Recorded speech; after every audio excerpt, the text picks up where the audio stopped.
Exodus chapter 3, beginning in verse 1. Now Moses was pasturing the flock of Jethro, his father-in-law, the priest of Midian, and he led the flock to the west side of the wilderness and came to Horeb, the mountain of God. And the angel of the Lord appeared to him in a blazing fire from the midst of a bush.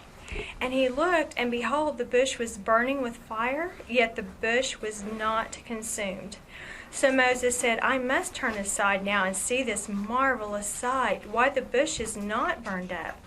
When the Lord saw that he turned aside to look, God called to him from the midst of the bush and said, Moses, Moses. And he said, Here I am. Then he said, Do not come near here. Remove your sandals from your feet, for the place on which you are standing is holy ground. And he said also, I am the God of your father, the God of Abraham, the God of Isaac, and the God of Jacob. Then Moses hid his face, for he was afraid to look at God. And the Lord said, I have surely seen the affliction of my people who are in Egypt, and have given heed to their cry because of their taskmasters. For I am aware of their suffering. So I have come down to deliver them from the power of the Egyptians, and to bring them up from the land to a good and spacious land, to a land flowing with milk and honey, to the place of the Canaanite, and the Hittite, and the Amorite, and the Perizzite, and the Hivite, and the Jebusite. And now, behold, the cry of the sons of Israel has come to me. Furthermore, I have seen the oppression with which the Egyptians are oppressing them. Therefore, come now, I will send you to Pharaoh, so that you may bring my people, the sons of Israel, out of Egypt. But Moses said to God, Who am I that I should go to Pharaoh, and that I should bring the sons of Israel out of Egypt?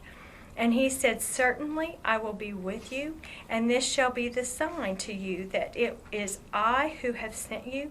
When you have brought the people out of Egypt, you shall worship God at this mountain. Then Moses said to God, Behold, I am going to the sons of Israel. I shall say to them, The God of our fathers has sent me to you. Now they may say to me, What is his name? What shall I say to them?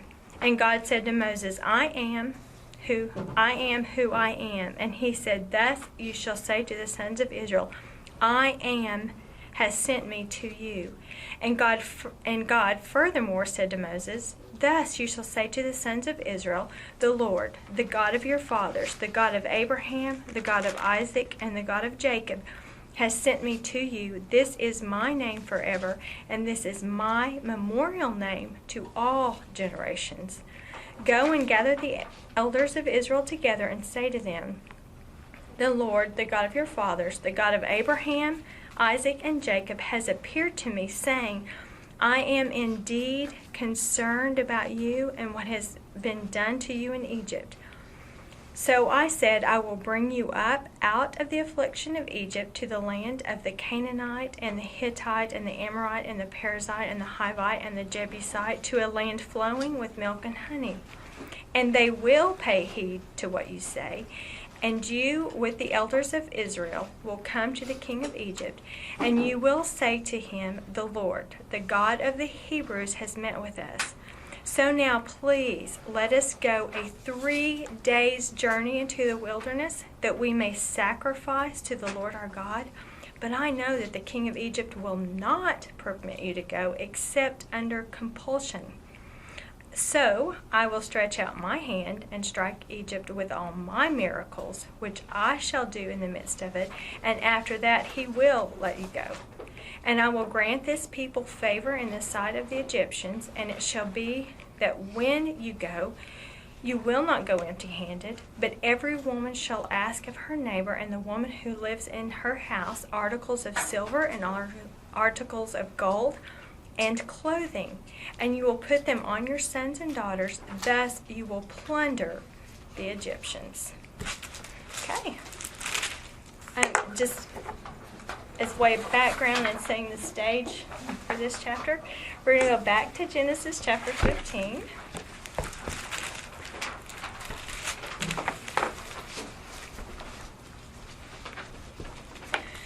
So we're going to read Genesis 15:13.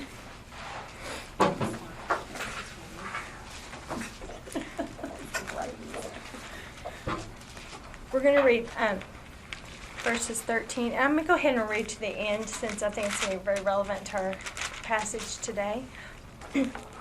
So Genesis chapter 15, beginning in verse 13. And God said to Abram, "Know for certain." And I just remind us that if God says no for certain, if God says it, you can know for certain. So you know for certain that your descendants will be strangers in a land not theirs, where they will be enslaved and oppressed 400 years. Okay, so that's already happened, where we're seeing it. They've been in a land not theirs. They've been oppressed. But I also will judge the nation whom they serve, and afterward they will come out with many possessions. And as for you, you shall go to your fathers in peace, and shall be buried at a good old age. Then in the 4th generation they shall return here, for the iniquity of the Amorite is not yet complete. And it came about when the sun had set that it was very dark, and behold, there appeared a smoking oven and a flaming torch, which passed between the pieces. On that day the Lord made a covenant with Abram, saying, "To your descendants I have given this land, from the river of Egypt as far as the great river, the river Euphrates, the Kenite and the Kenizzite, the Cadmonite and the Hittite and the Perizzite, the Rephaim and the Amorite and the Canaanite and the Girgashite and the Jebusite." So here he promises to give them that land. And like I said, we can check off they've been in a land not their own. They've been strangers. They've been oppressed and afflicted. Today we're going to see he's going to fulfill the promise about leaving with possessions. Anyway, I just wanted to be reminded of that. So the promise is that, let's see, get this last one. And you shall in the 4th generation you shall return here. So he's in Israel, and he's saying in the 4th generation you shall return here. So that's the promise. And then in 17:2,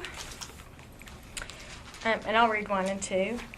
Now when Abram was 99 years old, the Lord appeared to Abram and said to him, "I am God Almighty.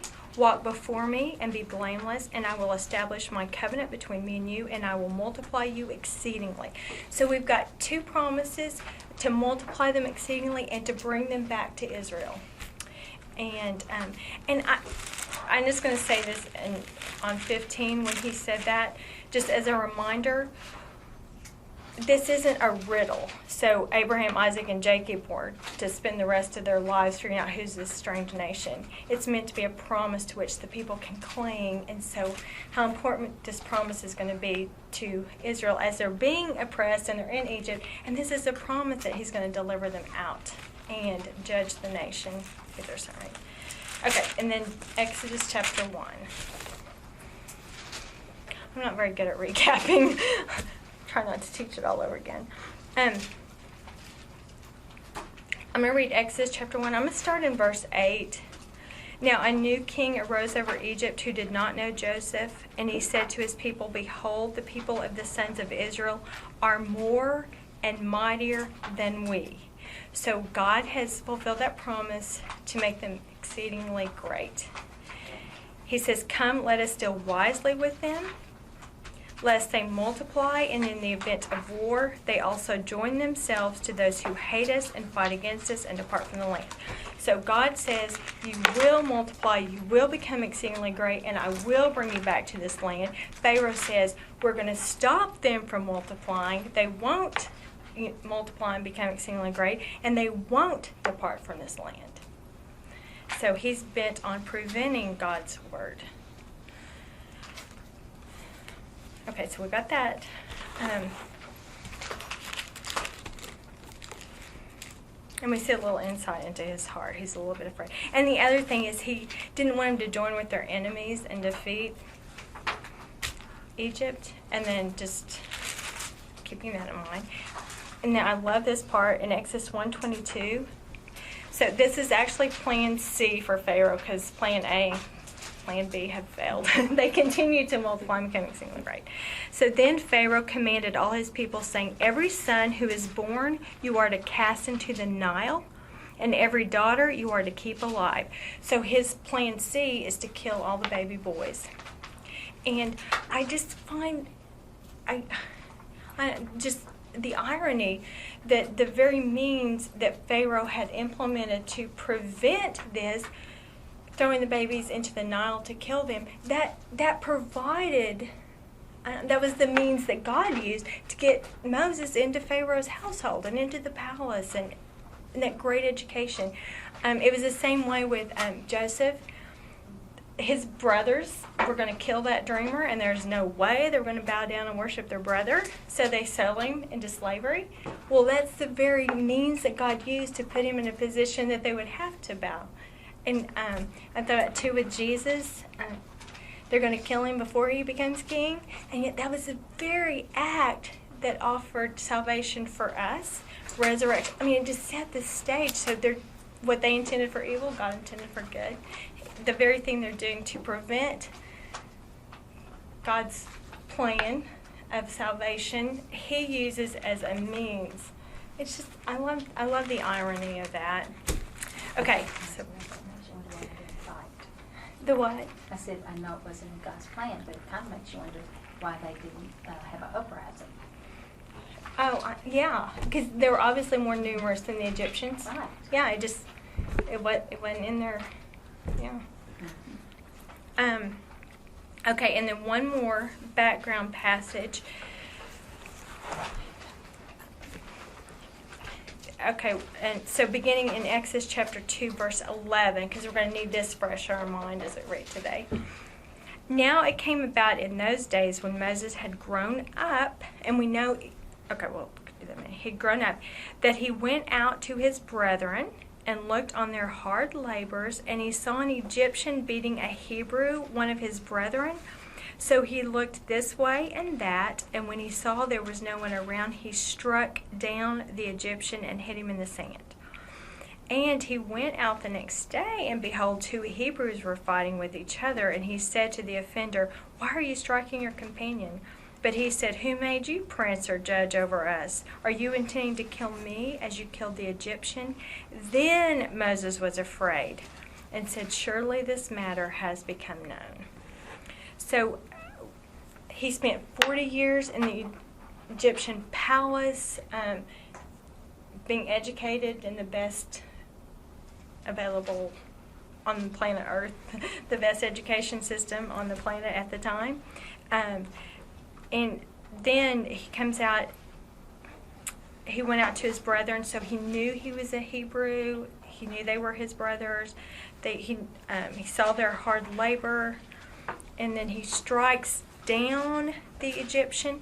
And this was supposed to be, we know from Acts chapter 7, in his mind he was thinking, oh, they're going to see me strike down the Egyptian, and then they're going to know this is what God's about to do to all of Egypt. And they didn't understand it. So now he's afraid. I think he was, from what we read in Hebrews and what we read in Acts, he knew the consequences from Pharaoh, that Pharaoh would seek to kill him. It seems pretty clear that he would be aware of that. But what he wasn't prepared for is his brothers to reject him. That is when they rejected his deliverance and his help. That's when he flees to Midian. Okay, so then we'll pick up today. Put these verses fresh. And I don't know. Okay, we'll start in 3:1. So now Moses was pasturing the flock of Jethro, his father-in-law, the priest of Midian, and he led the flock to the west side. So here he's gone from royalty, Egypt, being raised in the Pharaoh's home, to being a shepherd, which we know from Genesis 46 that the Egyptians loathed shepherds. Like they hate. So he's gone from here to here in the side of the Egyptians. And then we talked about last week, under Pharaoh, he had the best education, leadership, knowledge, blah, blah, blah. And yet God takes him and he becomes a shepherd. So it's just interesting because he had all the skills that the world would think to lead, and yet he still needed 40 more years in the pasture to learn to really lead God's people. Just the humble shepherding. Okay, so that's where we pick up today. So he's a shepherd. And that cross-reference, did I put it in your notes? It's Genesis 46:34 is where the Egyptians loathe shepherds. What is that verse? Genesis 46:34. And then the angel of the Lord appeared to him in a blazing fire in the midst of a bush. Okay, very interesting because we just finished Genesis. We saw the angel of the Lord often. When Hagar was in the desert and just in her total brokenness, the angel of the Lord appeared to her. When Abraham is getting ready to sacrifice Isaac, the angel of the Lord calls from heaven. Genesis 18, when he's coming to warn about Sodom and Gomorrah, Abraham looks up and he sees 3 men and they eat together, and it turned out to be an angel of the Lord. So, he's appeared as a man, he's appeared as a voice from heaven, and here, so we've seen him before, but never like this. Like here he chooses to show himself as a blazing fire. And it just made me think of I think this whole passage, let me go ahead and read all these verses 2-6. And the angel of the Lord appeared to him in a blazing fire from the midst of a bush, and he looked, and behold, the bush was burning with fire, yet the bush was not consumed. You know what? I think I forgot to talk about Horeb. We have to go back to verse 1. I forgot to talk about Horeb, because we're going to need to know this. Mount Horeb. It means desolate. It's a dry, desolate ruin, a wasteland. Where is It's in verse 1. I forgot to do this. burning Came to Horeb, and he Okay. calls it the mountain of God. I just want you to see, I pulled out a couple of scriptures. I want you to see that Mount Horeb is Mount Sinai. Like they're the same. And we're going to need to keep that in mind. So in Exodus 19, I know you probably would have just believed me, but I can't do that. It's contrary to my nature, I guess. So Exodus chapter 19, verse 1. No, what verse? 11.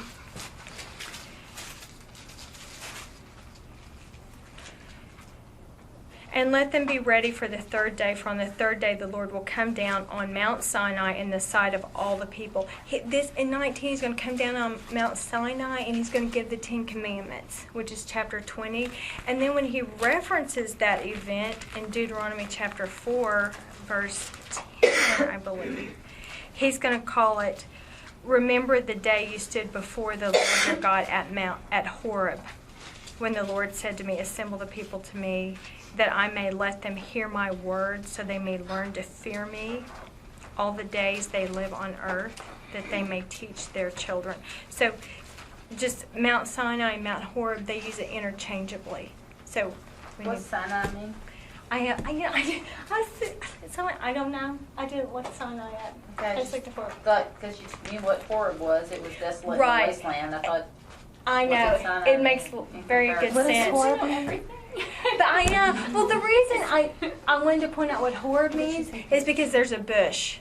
I mean, we've lived in drought where you have fire bans because everything consumes like that. So I just thought that added to the burning bush aspect, that it's a desolate, a wasteland, dry, desolate ruin. And so for a bush to be burning and not turn to ash like that, because I mean, we can't even, cook outside or whatever when they have these burn, because everything's so flammable during that time. And so that's why I thought that was interesting. That makes it even more interesting that the bush didn't burn.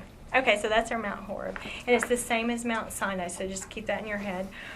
And then we have the angel of the Lord appearing in fire from the midst of the bush. And let me finish reading. And he looked, and behold, the bush was burning with fire, yet the bush was not consumed. So Moses said, I must turn aside now and see this marvelous sight, why the bush is not burned up. When the Lord saw that he turned aside to look, God called to him from the midst of the bush and said, Moses, Moses. And he said, Here I am. Then he said, Do not come near here. Remove your sandals from your feet, for the place on which you are standing is holy ground. And so, and then let me read 6. And he said also, I am the God of your father, the God of Abraham, the God of Isaac, the God of Jacob. Then Moses hid his face, for he was afraid to look at God. So this whole passage, I think we want to get the picture of the holiness of God. And it made me flash back to our study in Revelation, because when you read about the tribulation, it's kind of horrible. I mean, it's terrible. They're terrible times. But Revelation is balanced with the tribulation and the judgments of God, but it's balanced with his holiness. So those two go hand in hand. And when we were studying that, we came across a quote, divine judgment is the holiness of God actively opposing evil. You can't have holiness without judgment. They go hand in hand. So he's getting ready to pour out judgment on Egypt. It's just so important that we keep in mind his holiness. I mean, I know when we finished Revelation, none of us were saying, wow, I can't believe a loving God would do that to people. Instead, you finish Revelation, you're like, God is so holy. How could he deal with mankind any other way except judgment? And then, of course, the answer is found in the gospel. And so I think it gives a different perspective on ourselves. It was the same time that book came out. I can't remember the name of the book, but Rob Bell wrote a book that a loving God would never send anyone to hell. Well, then a holy God can't not. And then when you understand his holiness, and you understand that if you can see holiness as a consuming fire, everything impure, everything unholy, unrighteous is poof. Like it's just going to disappear because of the holiness of, just think of it as a purifier. Evil cannot exist in the presence of holiness. Like unrighteousness can't exist in the presence of holiness. And that's the idea here.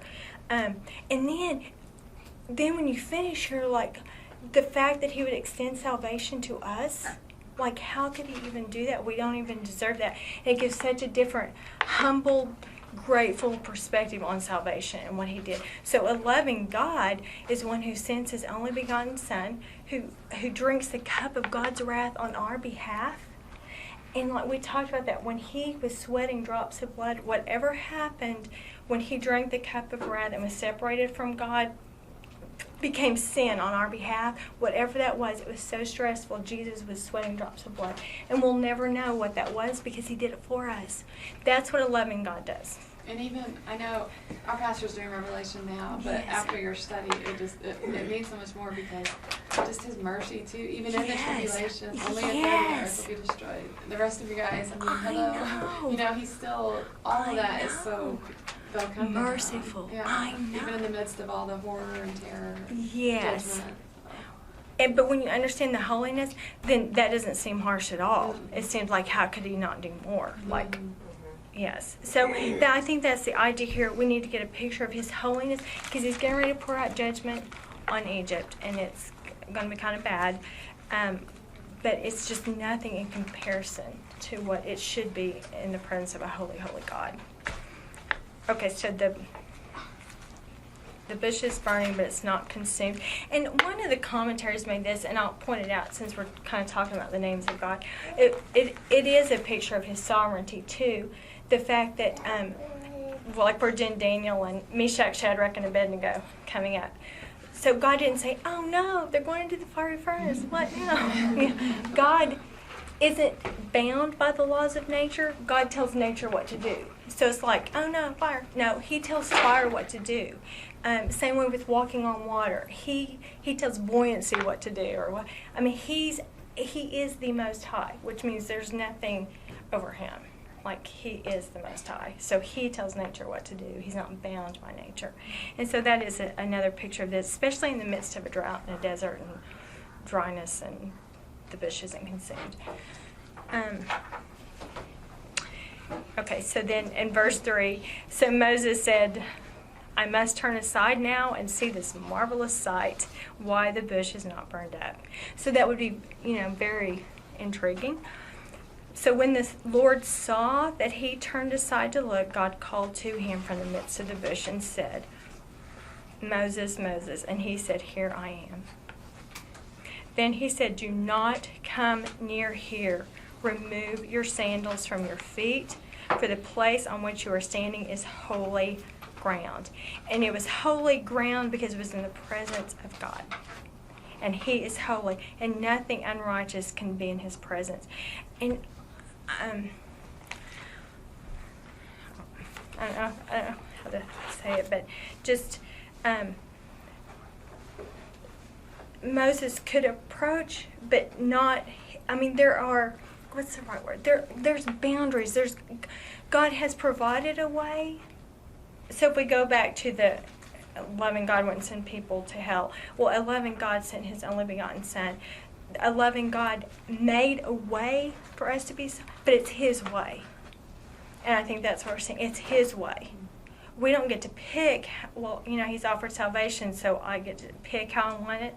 No, it's his way. And we have to do it his way. And we're going to see later when we get in the priesthood what happens when we don't do it his way. There's only one way. He's provided a way in his loving, merciful, gracious kindness. He's provided a way, but it's his way, and it's only one way. And so here we see just, do not come near here. Remove your sandals from your feet. It's just one of the many forms he's taken, an angel, because later on, Moses is allowed to hide behind the rock and see the back part. No one can look at him without. Yes. No. Because of our unclean natures. Yes, right. And he's spared. I thought that too when we were studying in Genesis after the sin. And he put the angels to guard the way to the tree of life. He did that for our benefit. You can't come to the presence of a holy God when we are sin, and you just can't. And so, yes. And then he came as Christ. Yes. In the form of his Son, so people could visualize and relate in a way that they might not have been able to before. Right. So if you're in Hebrews, we just had that lesson Sunday in Hebrews, 3, how he became flesh. Down his holiness, though. Don't you think we kind of? Oh my goodness. Even Christian music, which I'm not down in Christian music, but I don't know. It just seems like hey buddy, and he calls us his friend. I'm not, but it's just not reverent. We've lost our reverence. Well, see, I know, and just go back to Revelation and John, who, as far as earth is concerned, that was his closest friend. John was with him. He sat next to him at the Last Supper. He was with him on the Mount of Transfiguration. When he went in to pray, just prior to, Peter, James, and John are with him. And then from the cross, take care of my mother. They are close. And yet when John sees, and he was on the Mount of Transfiguration, and so he's seen God in this glorious form, and yet when he sees him in Revelation, it's not, hey buddy, oh look, my BFF. It's just, he falls at his feet as though dead. And this was his closest, they were so close when he was on earth, and he didn't respond that way. So how much more so we need to approach him with reverence. And two, I do think when we, he is a very loving God. I don't want to say we hyper-focus on the love, because that's not right. I think we misunderstand his love, because it's a very loving God that sent his only begotten Son. That was the love part, that he provided a way. That's the love part. But I think we've let the world redefine what love looks like. I read a book one time. I don't mean to interrupt you. No, please. Please go. Interrupt. But it was talking about, it was a little booklet, and I wish I remembered who wrote it. But it talked about God's love, how we focus on it being unconditional. Yes. And we always say that, which that's true. But, it's so much more than just that unconditional, I love you no matter what you can do, what you do kind of love. And that's how we, even as Christians, can portray it to lost people. He loves you unconditionally. That's true, but that's not all of God's love. God's love always demands something Yes. from us. It always, Yes. there's always something that goes with it. It's not just this, you can live however you want. And I love you, and true, he does, but He there's does. so much more to God's love that, Yes. like you're saying. Well, even a Yes. loving parent will discipline their children. Right. Exactly. I know, because we talk about parents that don't discipline, and we say they're selfish and selfish. I know, but I wish I need to I find think- that. I had a book at home. It would be so It just like helpful. really opened my eyes. So much more. I think that we've let the world define love as unconditional approval of everything you do. So we've let the world define love rather than letting Scripture define love. And so we let the world define love, and then we cram God into this love box that we've created, and it's a whole new definition. It's not what He meant. So as we're reading this, we're going to see Him pour out His judgment on Egypt, and He's still love. It's a loving God who does that. But even in Proverbs, it talks about that if you love somebody, you will drag them physically, struggling and screaming, you will drag them away from hell. Well, that's obviously not what they want.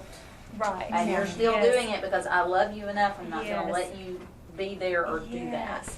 Yeah, I think we've talked a lot about this summer with Paul and the way he demonstrated loving your neighbor, loving your enemy, and he would not quit sharing the gospel no matter what the persecution looked like. That poor guard. I know. Yes. Yeah, I he mean, got the guard, an the earful. guard, I'm sure became. I mean, I can't imagine him not being able to become a Christian. But can you imagine?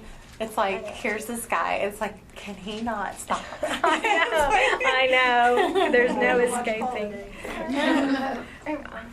Oh man. Please About go. how, a loving, like our loving God sends Jesus, and I know that, and we were talking about how, like, God in human form almost doesn't.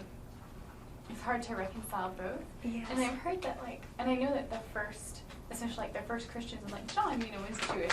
She was Jewish. But I've heard that, like, one of the really hard concepts for a lot of Jewish people to, and find really offensive is that God would become man. Yes. Yeah. Right. Yes. And Yes. so it's, I guess it's like that crazy of a love that it actually, like, turns our understanding of God. Yes. Like, Yes, exactly. We're putting him in a different. Yes. We're making the definition, not the Bible's definition. Right. Yes. We're altering it. Rather than letting Scripture show us what love Yeah. looks The like. world thinks that the Bible is outdated. It's not up to date, and And they would be wrong. yeah, and like this was written so long ago. It doesn't adapt to our world, but it's amazing when you read this how it does relate to us when we start reading it and living by His word. How realistic it is today. Yeah, and then just with that, like, knowing that Jesus, although, like, was completely God and completely man, Yes. at the same time, like, there is more, like, I feel like a lot of, I guess this is what all of you guys were saying, just that, like, Jesus as a man and how, like, God presented Himself in Jesus in the gospel, or the Matthew, Mark, Luke, and John books. Yes. That there's still, like, more to God, and I feel like a Yes. lot of, like you guys are saying, like, a lot of the time people leave everything else out. Yes. So maybe, like how like the I guess like Judaism, that it's like first kind of like remind us of like how like there is more to God. Yes, exactly. Like Exodus. Right. If you want to know God, you start in Genesis 1:1. Yeah. It doesn't start in Matthew. Yeah, it's a big picture. Yeah. But kind of in the big picture of everything, doesn't Satan kind of want us to believe? I mean, Oh, the world paints it that absolutely. way because Satan encourages it. Oh, absolutely. And like the God they created appeals to our flesh nature. Very much so. Yeah, absolutely he's behind it. Well, it's just Yeah. like people being scared to read Revelations. It's like they're afraid of what they're going to learn, Yes. and that it's too scary. It's too hard to read. I'm not going to do it. Like, I'm not even going to approach it. I've met a lot of people that have felt that way and that are scared to I know. think that's it. Yes. They're And scared. pastors won't preach it. I mean, I'm sorry, I know. ours has said several times, Yeah. this is not a popular message, I know. but it has to be preached. But it has to be. But a lot of It does need to preachers be. won't. It has to won't be. preach Yes. And they need to have the to not have the fear to do it, you know. Yeah, because it's not popular. It doesn't draw a crowd. Because you come face to face with the holiness of God, and you can't deny it. I've followed several like Christian speakers, authors, blogs, whatever, Yeah. And there's one in particular, and I won't say the name, but I kept thinking, what bothers me about this person? Because I agree with a lot of things that this person says, but something about this person kind of bothers me. I still like this person and follow them, but after a while I started realizing I don't think this particular person may be even saying anything wrong, but they're just not painting the whole picture of God. Right. And that it became clear to me that's why something just irritates And me then you about have this. to ask why. Christian Is it to sell speaker. books? Is it to pack, to follow the money? Is it a greed issue? That's what much and of it sometimes is. I think too, because maybe Christians have gone the other way. That you have Christian speakers today wanting so hard to say, "Look, I know you've been burned in church, Right, yes. Look, God's loving, and that's all, know. And so they want to go the other way. Like we don't. Yeah. We were. We experienced Right. this, So we want to. We want to help people that have been hurt and see that God will accept you. Yes. That's all good, but paint the full picture Exactly. of who He is. You know what I'm saying? Yes, So, that is great. anyway. Yes. Okay, perfect.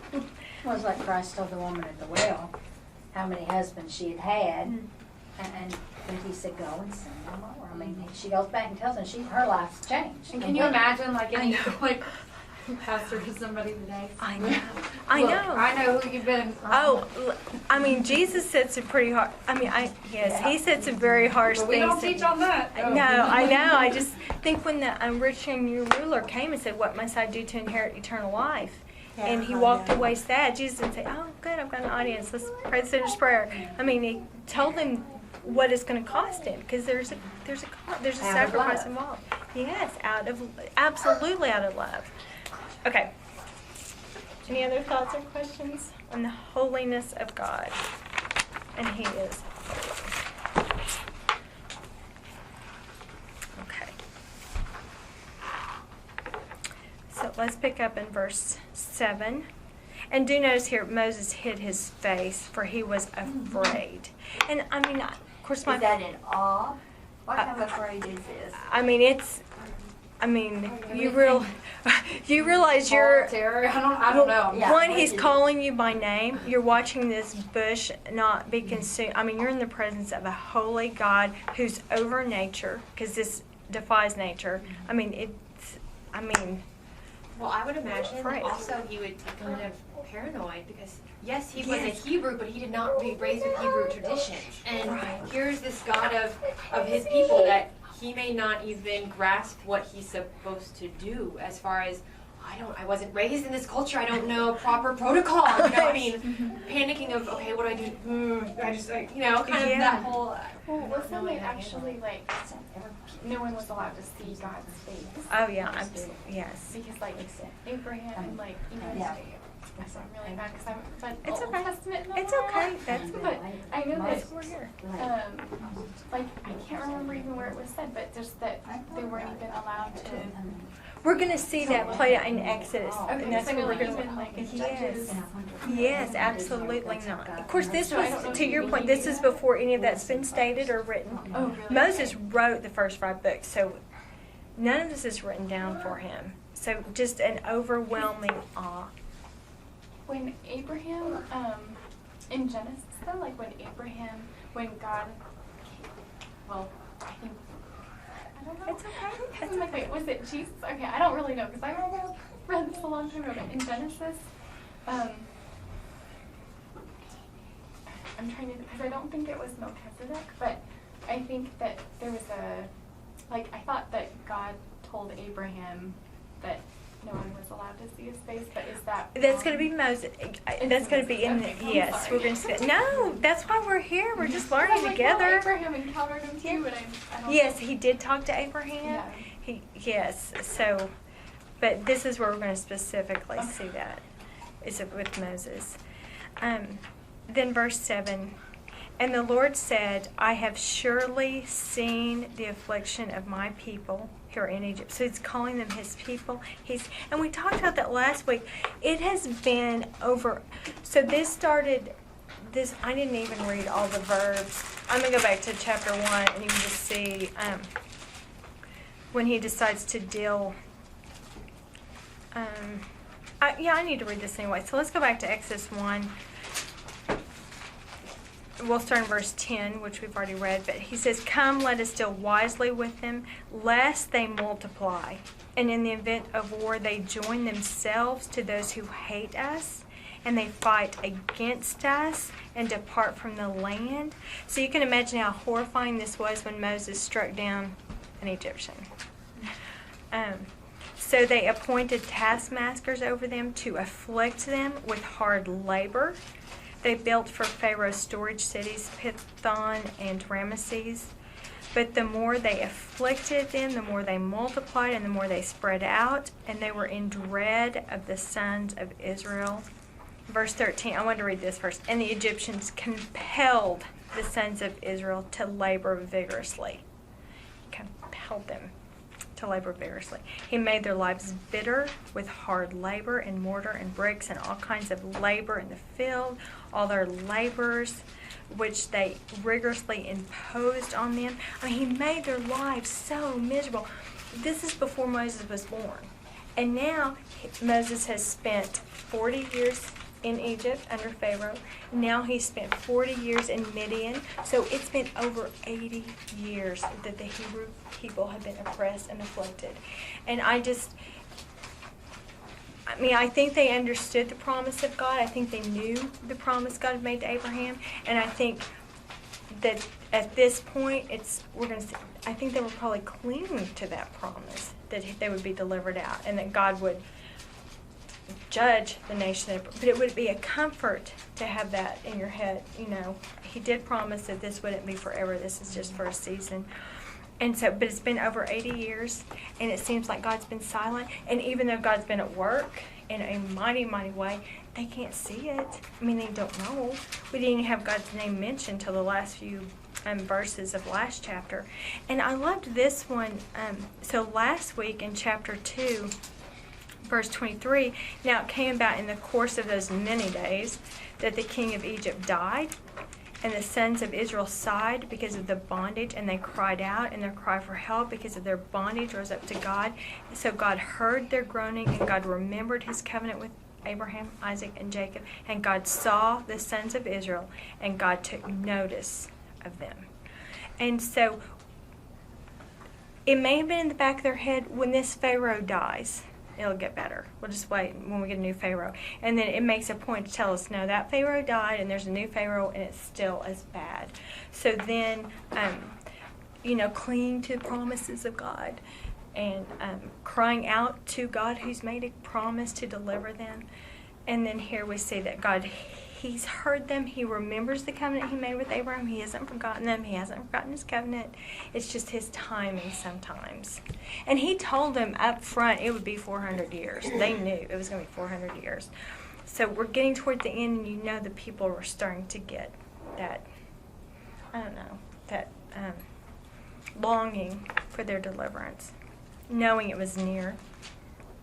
Okay, so God here, and the Lord said, I have surely seen the affliction of my people who are in Egypt, and have given heed to their cry because of their taskmasters, for I am aware of their suffering. And it made me remember the first time the angel of the Lord appeared to Hagar, and he saw and he heard and he knew. And God responds so well. He responds to our brokenness. And that desperate cry. So I have come down, verse 8, so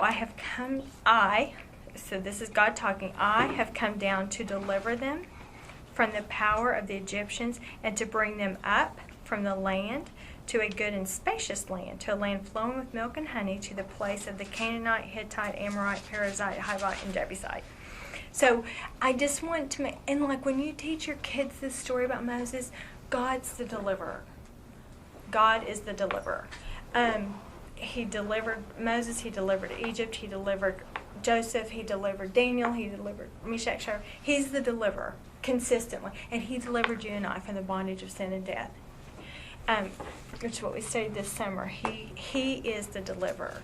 And he responds well to our brokenness. So if you're when we came to the place where we were tired of being in the bondage to sin, tired of that oppression, and you cry out to God in desperation to deliver you, He responds to that. What does He say? A broken and contrite heart He will not refuse or resist.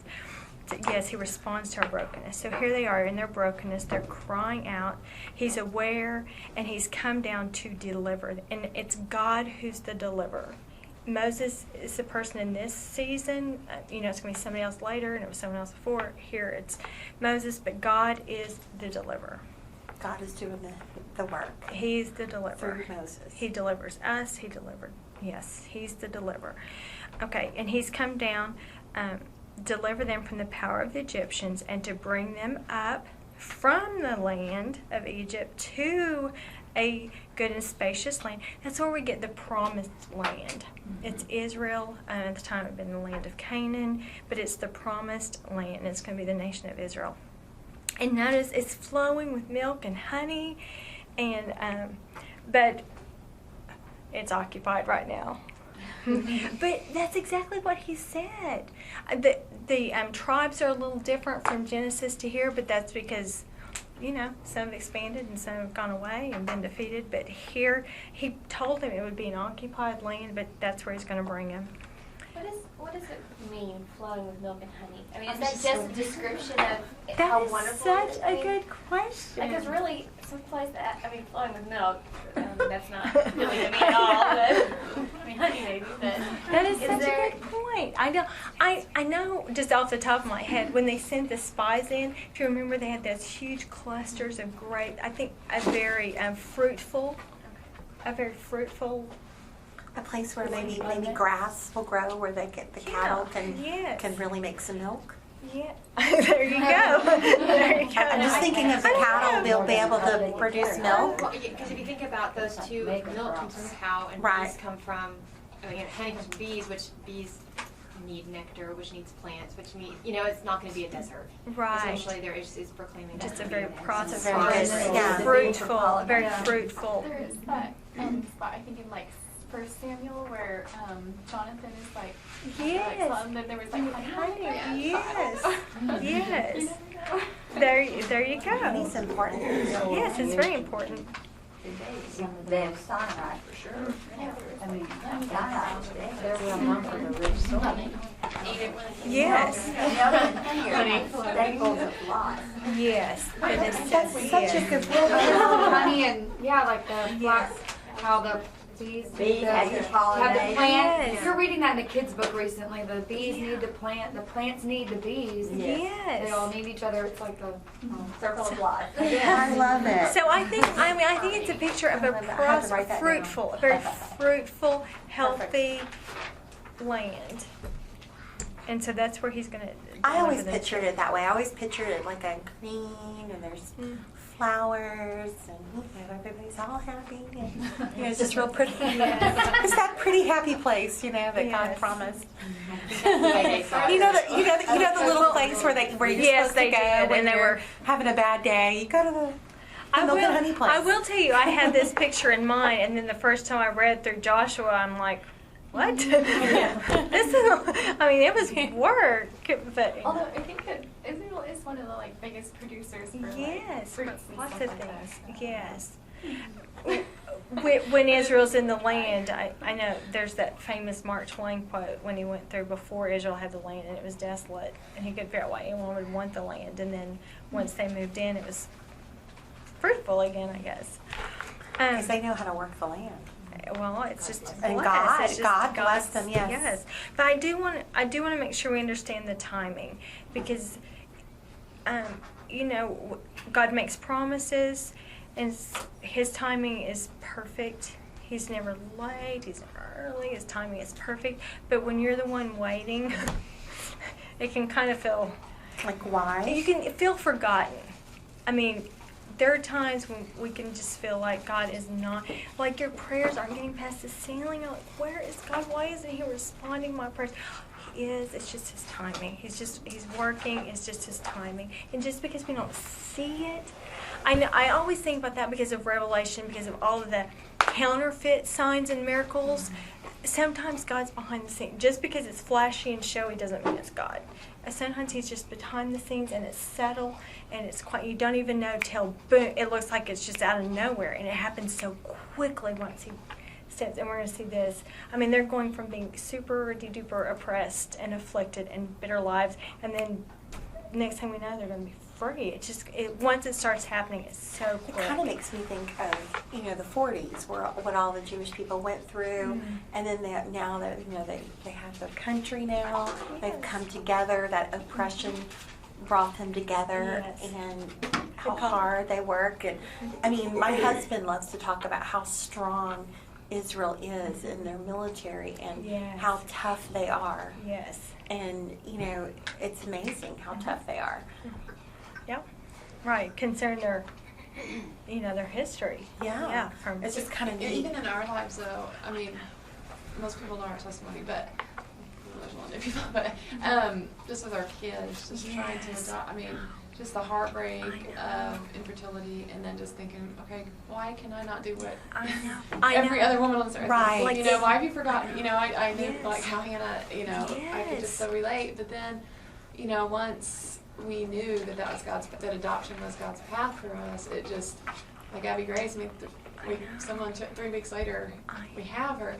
And then, of course, with Jake, we're 6 years difference, and we didn't try all that time. We waited for a while. But just, once we decided to adopt again, the 2 failed adoptions, and okay, here we are again, you know what I mean? Just, again, His timing. But during all that, Abby got to see God work. Yes. So, and she still refers back to that when she's she's 12, but She can went through that refer with back you. to that and think, you know what, God hadn't forgotten. We thought He had, but He was working it out. When those 2 fell through, Jake was conceived. You know what I mean? And so God had to make that child. it was like almost, I'm gonna cry because it was almost 7 years ago today that I was connected with Jake's birth mother, and she told me in our first conversation that she had 5 abortions, and she said, I completely plan to do the same thing with this one, but something just wouldn't let me. And I look at him like, oh. But it just, we connected, and it just, a couple months later, here he was, and it just, it does seem like you go through that wilderness. And where are you? But then once you see that He's really answering, it's just boom, boom, boom. And it's so perfect. Yes, it's I know. You want to beat your head. Yes. Yeah, like, why didn't I trust Him? I was reading in Genesis about Sarah and Abram. Yes. Before they were, Yes.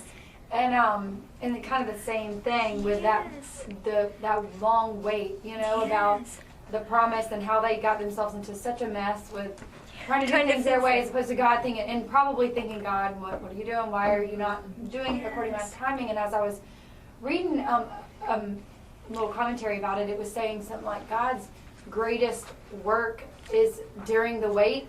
Yes. And we think, He's, like you said, He's forgotten us, He's not doing anything. What is He doing? That's when He's working, like you said, behind the scenes. And also, that requires the greatest work on our part of faith, Yes. So, that's such just a significant, I think God uses waiting more than probably, more than almost anything. The journey is almost as important as the final outcome. That was my biggest lesson because we have a 13-year-old and then we have 10-year-old triplets. Well, now they're 11. But anyway, I remember back then, why can I be a mom? When am I going to be a mom? And I know God was sitting there laughing like, honey, just wait, they're coming. I know More he was than you laughing could at me imagine. like, I know. careful what you wish for. I know, and then when He answers it, you're like, why didn't I just trust Him? Yeah. I know. Shelley, that same thing happened. Well, I don't know y'all's stories exactly, but same thing, we tried so hard to have Julie, and people wonder, why are your kids so close? Well, right after we had her, and we went through fertility treatments and everything, boom. Yeah. We got pregnant when she was 6 months old, and I'm like, people are like, you're crazy. I didn't know I didn't have to go to a doctor again. Yes. In there. I know. Happy day. I know. Be careful what you pray for. Yes. I had 2 sons and wanted a girl so bad. I used to pray, God, I teach all these girls, why can't I have a baby girl? He blessed me with 6 granddaughters. And you're seeing it on my oh, Jesus. Now you know I only have one girl. One girl is enough. Boys, their drama, but the girl drama just gets under my skin. Gets me a little more. So not only is God working to raise up a deliverer, I mean, Moses is being prepared while he's in the, sheep fields shepherding sheep. He's being prepared. You know what's interesting, but if you think about it, he had no experience doing a lot of that sheep herding. No. And he's out in the wilderness. He's going to spend another 40 years out there. God gave him that hard training to be able to lead those Israelites. Exactly. And he knows the land. Yeah, he's familiar with it. He's been there shepherding. I know. It's just, when you look God and you has just to think, set that he path has up. so many things going on. Have I mentioned it's not about us? He's got such a big picture going. But in our own life, if you live long enough to step back, you can look at things that happened to you that was leading you up to where you're at. Exactly. I mean, I will go to my grave declaring the goodness of God and how He never puts you in a situation that He hasn't prepared you first. He gets us ready. I mean, He is so good. And so not only is He preparing Moses in the wilderness and preparing him to live out there for 40 years, teaching him to shepherd sheep. And he's probably, why am I out here, God? Humility, blah, blah. But then He's also preparing the people of Israel to follow. He brought them to a place where they were so desperate for deliverance that they had a heart to follow. They were ready to follow Moses. I mean, so many things are at work. And then, of course, big picture, all of this is moving towards our redemption, our reconciliation to God. All of that's working that. Well, Moses is out there shepherding the stupidest animals on earth. And like you said, they were loathsome to Egyptians. So, I doubt you train your future prince in a sheep field. And Christ is our shepherd, so that says we're not always very bright. And then Moses led the Israelites out, and he had to be taught on the dumbest animals there were, so that he could deal with the stupidest people there were. Yes.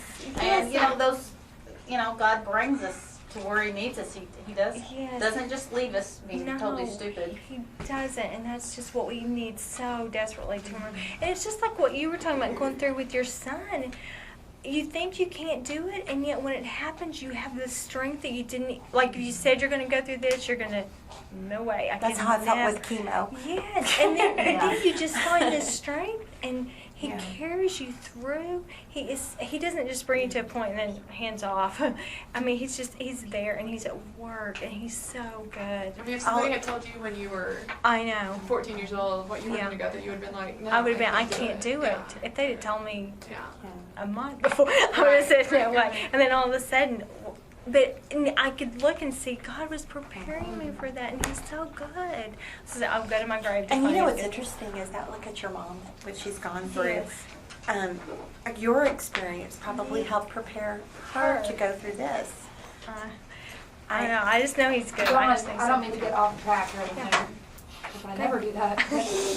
What do you mean by your experience? I guess I don't know you. When I was 19, I was diagnosed with pancreatic cancer, and I know no one. I know every time wants to. Yeah, I was diagnosed with cancer at 19, and it was pancreatic. I was on hospice. They really didn't. Like, no one had ever survived pancreatic cancer at that point, and so anyway, they. She's in a textbook. I know. That's what we say. Here I am. I don't know what to say. But, I mean, and God healed me, and I'm so grateful. But that is not my my testimony is His goodness and how He brought me to that point where when I heard that, it did, like... But all those years of study that you did as a child. I was weird. I was weird. I was a weirdo. I was just the oddest teenager. I loved the Lord and I loved His Word, and I started at such a young age, and it was just, I was an oddball. I was just an alien, a stranger. I was so weird. And I didn't have a lot of close friends, but I loved the Lord, and just... But if anybody knew you, they loved you. I know about that. I loved the Lord. I know that. And He was just preparing me, so when I heard those words, like, I wasn't even scared. It was like, I don't care if I live or if I die. It's a win-win. So I either wake up in His And presence, at or that age, wake to up with really a be at that place. Yes, I mean, at that age, yeah. most people are just concerned with their future. They're in college. They're Yes. thinking about. And I was weird. I mean, you're sweet, Olivia. I was weird, but no. But God was so good, and you can look back now. And those nights, I was so lonely. It was just terrible because I didn't have any good friends. And it was just terrible. It's a But very that's how I lonely learned to time. walk with the Lord. No, this is prior Oh, to. prior. This is junior high. Oh, But I well, learned that to can be walk with lonely the too. Lord. Oh my goodness, I just did, and I'm just so grateful. So my testimony is that God is a healer, even though He did, and He does sometimes, and He doesn't sometimes. But whatever life has, He's not abandoning it. He is our shepherd, and He is bringing us and preparing us for whatever. See, I see it as the beginning of God calling you out to be. He did. You know what? He probably Yes. pulled. Yes. And I will say this too: when you're right with the Lord, you can handle. I mean, He's just right there and carrying you through life. But when we're not right with the Lord, we cannot even enjoy His blessings. It's just Oh, that's a good point. no, you can't enjoy anything. I So have a lovely note here that just fits too well, and it says that God doesn't use people until they're at the end of themselves. And He yes, breaks us down Yes. until and you we have die no other to option. self. Right, exactly, and yes, and He is so good. And He is so good. How I mentioned how good God is so good, and His Word is amazing, and it is like life. I mean, it is life to those who. We don't always understand why we go through these things. No, but But I remember saying when I would go through the chemo, like I would tell my husband, I'm not doing this. I know I'm supposed to go, but I'm not doing this. And he's like, you will. You're going to do this. And because it was painful, it didn't feel good. see, I didn't have to go through any of that. They just She's did a lucky. surgery. Yeah.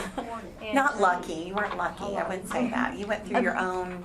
You went through what you went. I think everybody's is different, but yeah, you weren't lucky. But you know what I mean.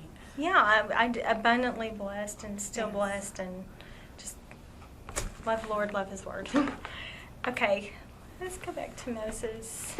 Where were we? I don't even know where we were. We were on John 8:15. I can't remember what reference it is. I need to take down the notes.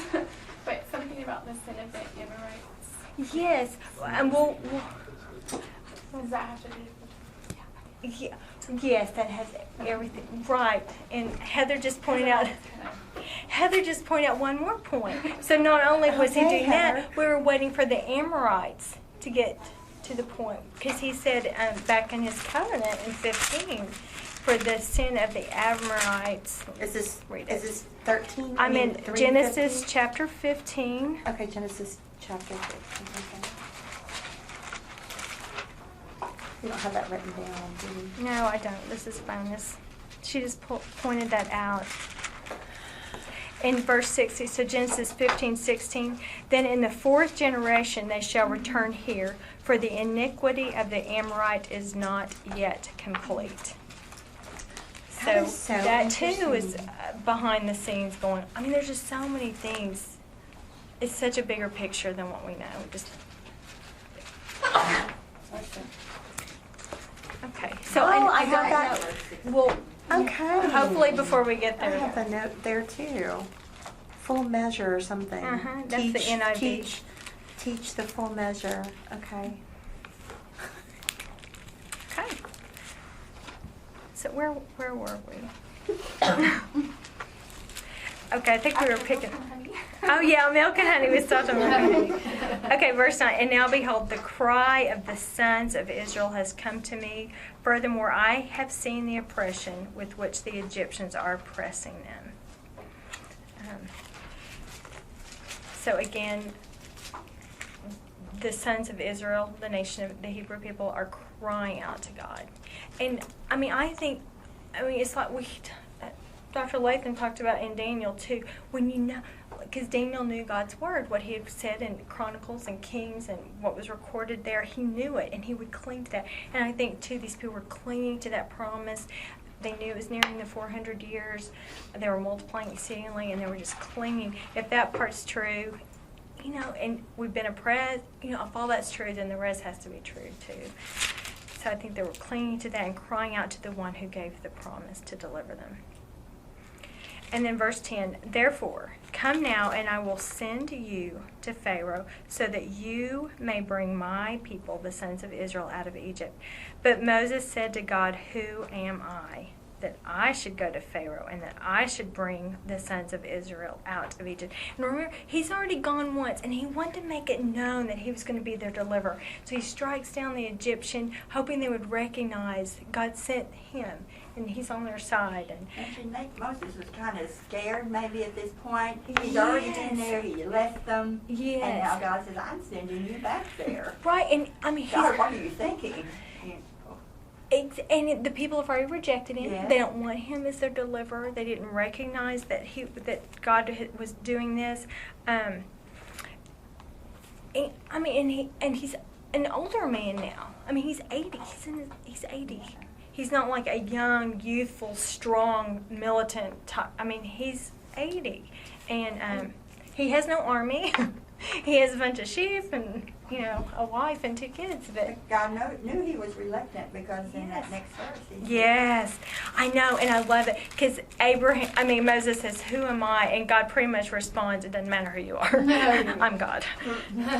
And he said, "Certainly I will be with you." So God is promising to not leave him.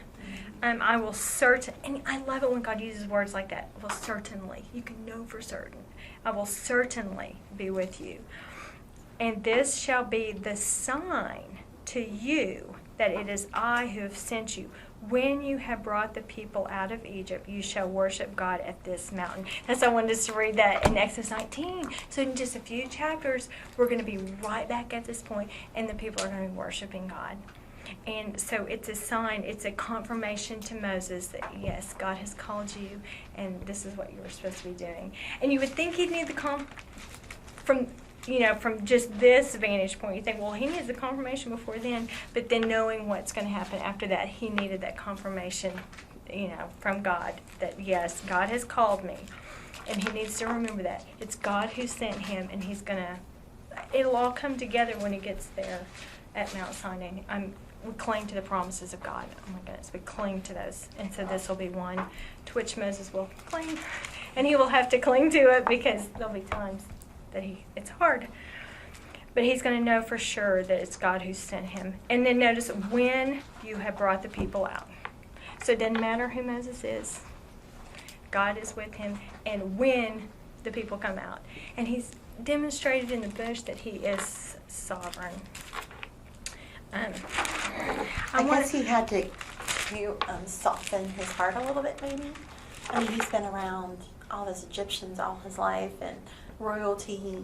Maybe he had to get a little more humble. Well, I mean, the sheep pen thing is going to be pretty humbling to go from the Prince of Egypt to. Yeah. It's like to the loath. I mean, in Egypt's side, and that's how he was raised. That was a loathsome place to be as the shepherd. I think we'll go ahead and stop here, and then we'll finish chapter 3 next week, if that's okay. We don't want to brain overload, but do you have? And then we'll pick up on Yahweh next week. Do we have any thoughts or questions thus far? I have a thought. Okay, please. Well, you talk about the land of milk and honey. Those are both raw products. Okay. I see a land full of potential, but I think it's a pretty rough land. Okay. Because you've got bees running around making your honey, and you've got, milk, which would be your goats and stuff. So you got a lot of potential there to do stuff. Even though you've got lots of people there, and they do have big cities, but they're concentrated, and then out everything else is not as developed over there. But in order for the bees and the honey to exist, it had to be a land that was fertile. Right, and it is very fertile. To me, that represents a land of wealth compared to what they were existing on in the desert. Right. So I'm sending you to a wealthy place, a place where everybody can make a living doing something. Right. You can cultivate that, and you can farm that, and you can make that. Because they left the hub of the world in Egypt. That's like the most wealthy place in the world. Think how bad that has to be for them to be crying out to God, please take us out of the place where everybody wants to go. Yeah. Okay, that's good. Yes, the Pharaoh was so cruel to them.